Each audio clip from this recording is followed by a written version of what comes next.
Hey everybody, this is Jay, back with another video.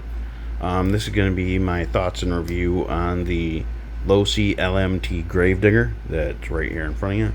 I've had it for a few days now and I've learned some things about it, and there's some things I like and don't like, and I'm going to be sharing with you all the stuff that I do or don't like with this.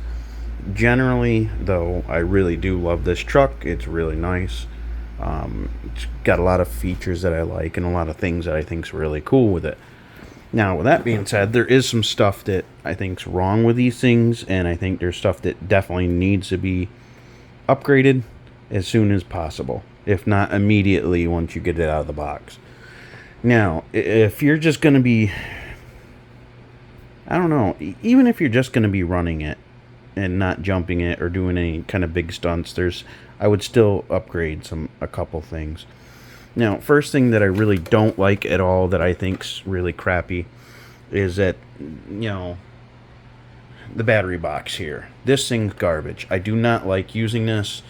If you get a 3-cell battery in here, like this one, I'll show you here in a sec. But as you can see, this is why I don't like it. You have to reach down and back here just to get this stupid strap off. And it's a real big pain in the ass. You have to use a hard pack battery like this one here.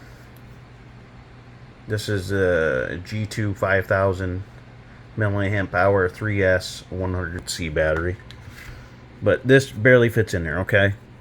And this is why this is a pain in the ass. You can't even, see this rubber strap thing? You can't even do this one-handed because you're not reaching down here, behind this, down here, to latch this damn thing on there. This is stupid. That's the biggest dumb thing about this vehicle in general, is that battery strap. It's absolute garbage. I do not like that battery strap at all. Even say, if I take this foam out of here, okay, that's just so it doesn't scratch up the battery pack. But even if I take that out of there, it's still not any better to get that down there. You literally have to lift this all the way up, reach from the back, down through here, and then pull it down. Okay? That is garbage. That should be upgraded as soon as you get it, honestly, because you're going to get frustrated just like me. Now, another thing that I don't like about this truck at all, that's a real problem. Let me do something real quick. As you can see, you have to literally reach down through here and then put it over a little thing down here. Just a little strap on the back, like that. I don't like it at all. I think it's the worst battery hold down possible. I want to put this back in here because when I put the battery down and stuff, I don't want it pinching things. Right. One of the biggest flaws about this vehicle, and there is some flaws, is the plastic axles. Okay, I understand it gets the price down a little bit, but these housings for the axles are very weak. They break very easily, especially right here on these joints. If this tire gets hit and moves, I don't know how well I can do this on here, but if you actually, yeah, it's not going to do it very well, but that whole thing can flex forward and break quite easily. If you don't jump right, you can snap it in the middle. If you hit these on anything on the ground or anything like that with any kind of good force, as you can see, I've even scraped that. That might have been from the first accident, but you can see this is bent. This is the second axle on the front end here, but I hit this and it snapped it clean off. So these things are very brittle and they're known for breaking. So that's something I would say is a must to upgrade. Another thing that I think is a must to upgrade is, possibly the screws, or at least tightening down a lot of them and checking all of them, because those nuts can get, speaking of, I don't know if that one's loose, but these damn things can get loose. This is not the proper set screw for this axle, as you can tell. Proper one does not stick out at all, as you can see on this one. flush. See, that's the back side of it, and that's the front side. But this one, they didn't have any at the store. This one just flew out when I was using it. It just came out and went somewhere. Who knows where, for God's sakes. And it stopped the... Actually, it flew out on this end down here. It flew out on this end down here.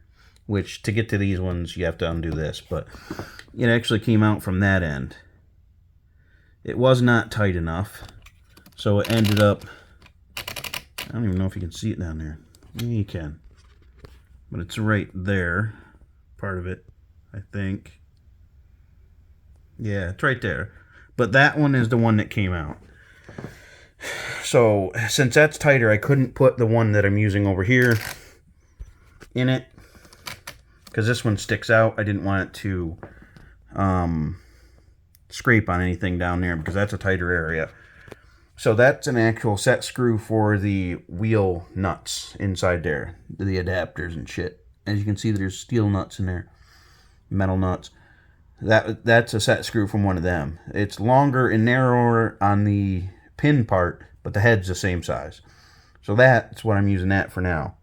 But as you can see, these things are gapped. They're just a severe weak point. So these axles are a must to upgrade. The steering servo, there is slop in this steering. It wanders with any kind of power when you sit there and drive with it. So I would say possibly a servo upgrade, but this is a good servo. I mean, if you get one that says anything different than this, but this is a S614S. The S stands for steel gear. So it's a decent thing, but it's just... If I put my foot here and hold it up with that... ouch, maybe. But as you can see, this... A lot of slop, easily. And when you take off with speed, it wobbles and it wanders because of that. I don't know if I can maybe just tighten this down. And maybe that will fix it a little bit, but... There's slop in the steering, so it's going to make you go all over. So it might be the servo steering saver there. As you can see, it moves up. But there's slop in this steering bad. And that's a problem with all of them. It tends to wander. And I've heard the one easy fix is by, I'm guessing, tightening down this, and it will put more pressure on the spring. So I might actually try that a little later. But other than that, this costs like $649.99, and I got two of these batteries. These are like $80 a piece. You need the hard packs. As you can see, I got two of them. So it's $160 before tax with these, and then this charger, because I had to get a charger too, by the way. I really like these smart chargers. This is the G2 S1100. This is a really nice one. I think it's good for the money. It's $100. So you got 160 plus 100, so 260 plus this. So that's 900 and some odd dollars before tax for everything. Just for two batteries, one charger, and the vehicle. But this charger I do like. I am going to go over some stuff in another video about this charger in particular. This is a very nice charger, and I really like it a lot. But if you have any questions or anything, I'm going to try to get a GoPro mount and a GoPro and put it up here and drive around with it, or I might even put it inside here, because you can get a new plastic thing or make your own and maybe put a GoPro inside there. That would be kind of cool. So that way if you do flip or roll, it would be safe.